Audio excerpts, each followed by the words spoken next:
Assalamualaikum warahmatullahi wabarakatuh.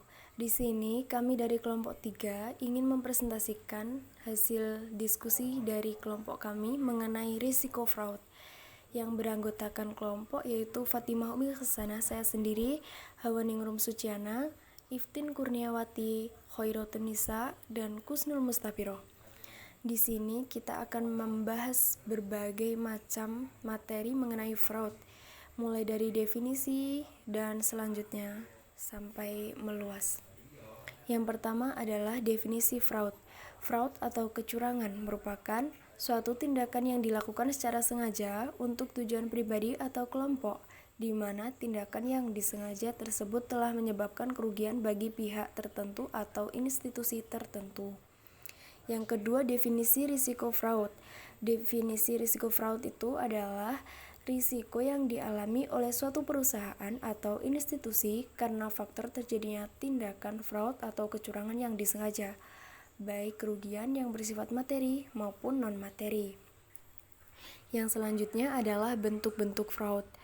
Di sini telah disebutkan A sampai K, yaitu yang A, intentional error, yang B, unintentional error, yang ketiga collision, yang keempat intentional misrepresentation, yang kelima negligent misrepresentation, yang selanjutnya failed promise, yang selanjutnya employee fraud, management fraud, organized crime, computer crime, dan yang terakhir adalah white collar crime.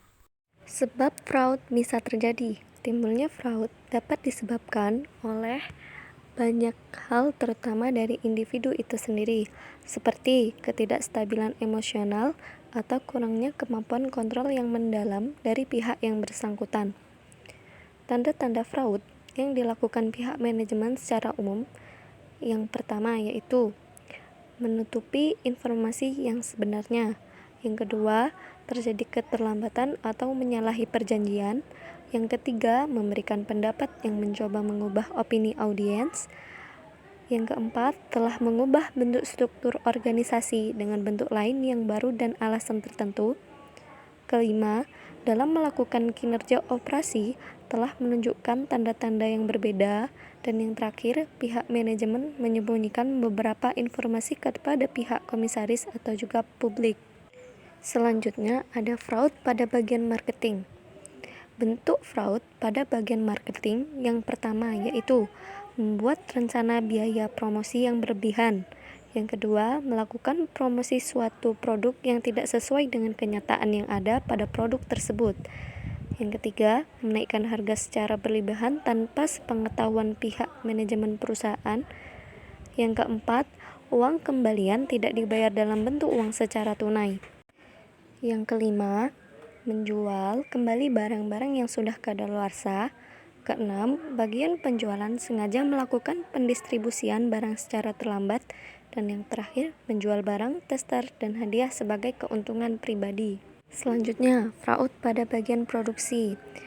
Bentuk tindakan fraud pada bagian produksi yang pertama yaitu mencetak ulang buku yang sudah berakhir batas perjanjiannya tanpa seizin pengarang. Kedua, mencampur produk tertentu dengan jenis lain. Ketiga, membeli bahan baku namun meminta lebih sebagai bentuk bonus dan menyimpan bonus tersebut di rumah karyawan. Keempat, menginformasikan kepada pihak bagian keuangan bahwa stok di gudang sudah mulai menipis, padahal stok bahan baku masih tersedia. Kelima, hasil pembuangan limbah pabrik tidak diolah terlebih dahulu hingga membuat lingkungan tercemar.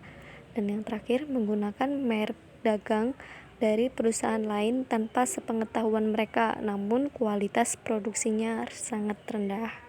Oke, selanjutnya adalah fraud pada bagian keuangan dan juga tugas dari seorang auditor. Nah, fraud atau kecurangan pada bagian keuangan merupakan hal yang berkaitan dengan perubahan angka-angka pada laporan keuangan. Jadi di sini angka-angka tersebut sudah tidak lagi disajikan sewajarnya, melainkan sudah diubah-ubah, dan itu sering terjadi karena adanya pressure atau tekanan dari pihak manajemen. Sehingga informasi yang diperoleh oleh publik itu bukan lagi informasi dengan data yang sebenarnya, melainkan sudah penuh dengan rekayasa. Jadi sudah menjadi kewajiban bagi seorang auditor untuk melaporkan keadaan yang sebenarnya kepada pihak yang berkepentingan. Secara umum ada 4 pendapat akuntan yang diberikan dalam suatu penilaian. Yang pertama ada unqualified opinion, yakni suatu bentuk pendapat wajar tanpa kualifikasi. Yang kedua ada qualified opinion, merupakan suatu bentuk pendapat wajar dengan kualifikasi. Yang ketiga ada adverse opinion, merupakan suatu bentuk pendapat tidak wajar. Dan yang keempat ada disclaimer opinion, yakni suatu bentuk pernyataan menolak memberikan pendapat. Sebelum kita masuk di tujuan pihak manajemen melakukan fraud dalam bidang keuangan, saya akan memberikan contoh terlebih dahulu bentuk tindakan dari kecurangan bidang keuangan ya. Jadi fraud dalam bidang keuangan ini kan merupakan manipulasi data laporan keuangan. Jadi misalkan nih, contohnya dalam sebuah perusahaan ini kan ingin meminjam dana. Nah, jadi mereka itu membuat laporan keuangan bahwa keuntungan perusahaan itu setiap tahunnya mengalami peningkatan gitu. Dengan tujuan apa? Yaitu tadi agar pencairan kredit dapat terlaksana dengan cepat dan juga dengan jumlah yang diinginkan. Kemudian bisa juga perusahaan itu menuliskan bahwa laporan keuangan keuntungan perusahaan itu kecil atau rendah. Dengan tujuan apa? Agar pengenaan pajak yang dibebankan juga rendah. Terus ada lagi, misalkan perusahaan itu membeli kendaraan secara kredit, tetapi beberapa waktu kemudian melaporkan nih bahwa kendaraan itu hilang, padahal sebenarnya telah dijual pada pihak lain, dan masih banyak lagi. Sehingga pada situasi seperti ini memungkinkan sekali pihak manajemen perusahaan itu melakukan tindakan fraud dalam bentuk rekayasa laporan keuangan dengan berbagai tujuan. Nah, kemudian ada pun tujuan pihak manajemen itu melakukan fraud di bidang keuangan, antara lain yakni melakukan rekayasa menaikkan laba bersih yang dilaporkan dengan tujuan memaksimalkan nilai perusahaan. Kemudian pihak perusahaan atau debitur ingin menyampaikan informasi kepada pihak eksternal, khususnya kreditur, bahwa perusahaan tersebut memiliki kinerja yang baik, yang terhindar dari pelanggaran utang, dan ingin mengajukan pinjaman tambahan ke perbankan lebih cepat disetujui dengan alasan kinerja yang baik tersebut. Kemudian manajemen melaporkan penjualan dan perolehan keuntungan perusahaan mengalami penurunan agar pembayaran pajak menjadi kecil dan lain sebagainya. Selanjutnya kita masuk di fraud pada bagian sumber daya manusia. Jadi tindakan fraud pada bagian sumber daya manusia itu sering terjadi, tetapi kadangkala itu terjadi karena melibatkan orang dalam sebagai orang yang telah mengetahui kondisi di lapangan. Kejadian lain juga bisa terjadi karena adanya tekanan oleh pihak dari luar perusahaan gitu. Nah, di antaranya ada beberapa tindakan yang dilakukan dalam fraud sumber daya manusia ini ya, kecurangan pada bagian sumber daya manusia. Di antaranya yang pertama yakni membuat gelar kesarjanaan palsu atau fiktif. Nah, padahal yang bersangkutan tidak kuliah di sana misalkan gitu. Sehingga pengaruhnya yang bersangkutan memperoleh pekerjaan dan mendapatkan kedudukan yang layak. Jadi itu tadi. Kemudian menerima sogokan dengan menerima karyawan yang seharusnya itu tidak lulus, tetapi kemudian meluluskannya karena menerima sogokan tadi. Terus menerima karyawan yang berasal dari hubungan keluarga, namun kualitasnya adalah rendah atau dianggap tidak layak.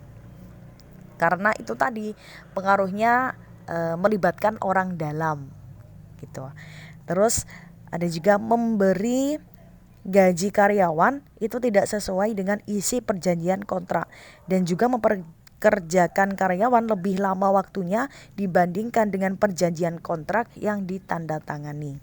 Terus yang kelima ada membuat surat sakit palsu padahal yang bersangkutan Misalkan sedang melakukan kegiatan bisnis yang bersifat pribadi tanpa sepengetahuan perusahaan. Kemudian ada menggunakan fasilitas kantor untuk kepentingan pribadi, seperti memakai mobil dinas untuk urusan pribadi, memakai komputer dan printer kantor untuk kepentingan bisnis pribadi. Selanjutnya adalah menempatkan karyawan yang tidak sesuai dengan keahliannya. Nah, dengan tujuan agar mudah diatur dan dibujuk jika melakukan sesuatu. Lebih khususnya ini kan tidak menerapkan the right man at the right place gitu ya. Terus yang terakhir adalah tidak memberikan fasilitas pendukung yang maksimal dalam pekerjaan karyawan, sehingga karyawan yang bersangkutan itu menggunakan fasilitas pribadi untuk pekerjaan kantor, sementara fasilitas pendukung diambil oleh pemimpin untuk kepentingan pribadinya. Yang selanjutnya yaitu bentuk fraud pada earning management atau manajemen laba.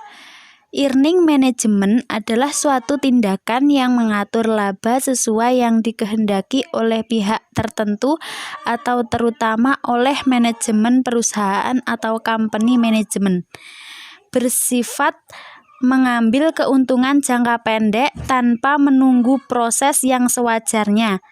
Ingin memperlihatkan kepada pihak pemegang saham terhadap prestasi kinerja perusahaan yang semakin lama semakin baik. Faktor yang menyebabkan suatu perusahaan berani melakukan earning management secara akuntansi yaitu yang pertama, standar akuntansi keuangan atau SAK. Memberikan fleksibilitas kepada manajemen untuk memilih prosedur dan metode akuntansi untuk mencatat suatu fakta tertentu dengan cara yang berbeda. Yang kedua yaitu SAK memberikan fleksibilitas kepada pihak manajemen dapat menggunakan judgement dalam menyusun estimasi. Yang ketiga, pihak manajemen perusahaan berkesempatan untuk merekayasa transaksi dengan cara menggeser, mengukur biaya dan pendapatan. Yang selanjutnya yaitu bentuk fraud pada insider trading. Insider trading adalah informasi yang hanya dikuasai oleh sekelompok orang yang harusnya disebar tapi ditahan oleh sekelompok orang tertentu. Disclosure atau pengungkapan adalah perusahaan harus melaporkan semua praktik manajemen, situasi keuangan, dan keterlibatannya secara hukum bila hal tersebut dapat mempengaruhi investasi terutama kepada pihak yang berkepentingan terhadap perusahaan seperti investor. Terciptanya suatu kondisi perusahaan yang jauh dari nuansa insider trading tidak bisa dilepaskan dari peranan pemerintah khususnya BPPAM LK atau Badan Pengawas Pasar Modal Lembaga Keuangan untuk membuat peraturan yang lebih ketat dan lebih modern. Kejadian yang sifatnya insider trading digolongkan sebagai tindakan fraud atau kecurangan karena telah menyebabkan kerugian ataupun melakukan pengontrolan informasi itu dengan tujuan menarik keuntungan atas suatu kejadian yang tidak normal. Bentuk tindakan investigasi fraud dengan pendekatan interview yang harus diperhatikan. Gunakan cara interogasi yang halus dan sopan. Gunakan asas praduga tak bersalah, kemukakan fakta. Tugaskan 2 orang interview, 1 mengajukan pertanyaan dan 1 lagi mendengarkan, memperhatikan dan mencatat. Gunakan alat perekam. Dengarkan jawaban tersangka dengan penuh kesabaran. Ajukan pertanyaan atau kalimat untuk menumbuhkan kepercayaan diri dan keberanian tersangka. Walaupun sulit, coba untuk mengetahui apakah tersangka berbohong atau tidak.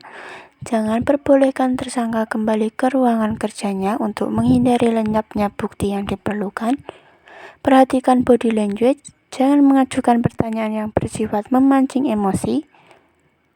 Jelaskan padanya bahwa hasil interview akan membawa pengaruh pada kemajuan perusahaan, serta penjelasan secara tegas dan jelas bahwa secara agama maupun tindakan dan perbuatan fraud adalah tidak dibenarkan dan dapat dikategorikan berdosa, sehingga yang bersangkutan perlu secepatnya mengakui perbuatan salah tersebut. Beberapa solusi untuk mencegah terjadinya kecurangan yaitu dengan cara tingkatkan pengendalian intern, lakukan seleksi pegawai secara ketat, tingkatkan keandalan intern audit departemen, berikan imbalan yang memadai untuk seluruh pegawai, lakukan relation of duty, lakukan pembinaan rohani, berikan sanksi yang tegas kepada mereka yang melakukan kecurangan, dan berikan penghargaan kepada mereka yang berprestasi. Tumbuhkan iklim keterbukaan di dalam perusahaan. Manajemen harus memberikan contoh dengan bertindak jujur, adil, dan bersih, serta buat kebijakan tertulis mengenai fair dealing.